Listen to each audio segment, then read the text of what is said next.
यहोशू की पुस्तक दूसरा अध्याय। कुल वचन 24। यरीहो का भेद लिया जाना।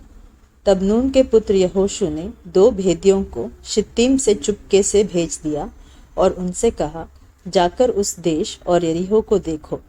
तुरंत वे चल दिए और राहाब नामक किसी वेश्या के घर में जाकर सो गए। तब किसी ने यरीहो के राजा से कहा, आज की रात कई एक इस्राएली हमारे देश का भेद लेने को यहाँ आए हुए हैं।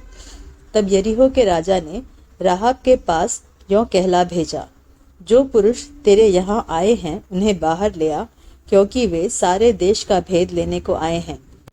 उस स्त्री ने दोनों पुरुषों को छिपा रखा और इस प्रकार कहा, मेरे पास कई पुरुष आए तो थे, परंतु मैं नहीं जानती कि वे कहाँ के थे। और जब अंधेरा हुआ और फाटक बंद होने लगा, तब वे निकल गए। मुझे मालूम नहीं कि वे कहाँ गए। तुम फुर्ती करके उनका पीछा करो तो उन्हें जा पकड़ोगे।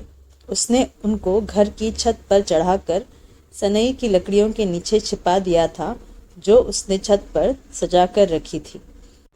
वे पुरुष तो यरदन का मार्ग ले उनकी खोज में घाट तक चले गए, और जो ही उनको खोजने वाले फाटक से निकले, त्यों ही फाटक बंद किया गया। ये लेटने न पाए थे कि वह स्त्री छत पर इनके पास जाकर इन पुरुषों से कहने लगी, मुझे तो निश्चय है कि यहोवा ने तुम लोगों को यह देश दिया है, और तुम्हारा भय हम लोगों के मन में समाया है, और इस देश के सब निवासी तुम्हारे कारण घबरा रहे हैं, क्योंकि हमने सुना है कि यहोवा ने तुम्हारे मिस्र से निकलने के समय तुम्हारे सामने लाल समुद्र का जल सुखा दिया, और तुम लोगों ने सिहोन और ओग नामक यरदन पार रहने वाले एमोरियों के दोनों राजाओं का सत्यानाश कर डाला है।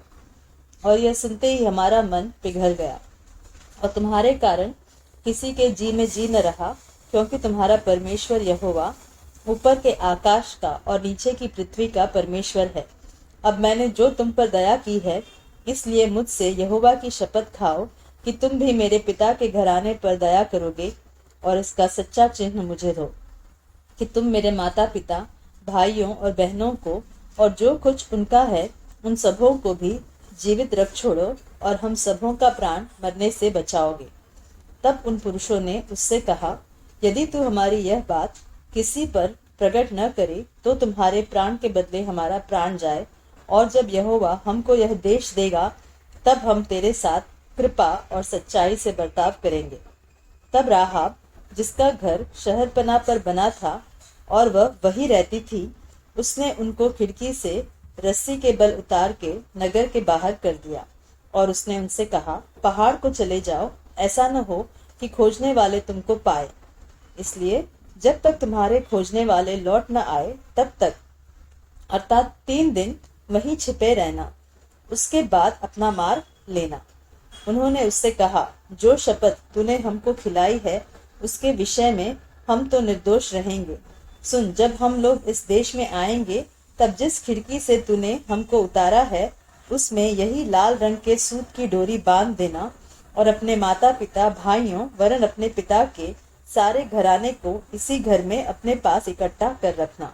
तब जो कोई तेरे घर के द्वार से बाहर निकले, उसके खून का दोष उसी के सिर पड़ेगा, और हम निर्दोष ठहरेंगे। परंतु यदि तेरे संग घर में रहते हुए किसी पर किसी का हाथ पड़े, तो उसके खून का दोष हमारे सिर पर पड़ेगा। फिर यदि तू हमारी यह बात किसी पर प्रकट करे, तो जो शपथ तूने हमको खिलाई है उससे हम स्वतंत्र ठहरेंगे। उसने कहा, तुम्हारे वचनों के अनुसार हो। तब उसने उनको विदा किया और वे चले गए, और उसने लाल रंग की डोरी को खिड़की में बांध दिया। वे जाकर पहाड़ पर पहुंचे और वहां खोजने वालों के लौटने तक, अर्थात 3 दिन तक रहे, और खोजने वाले उनको सारे मार्ग में ढूंढते रहे और कहीं न पाया।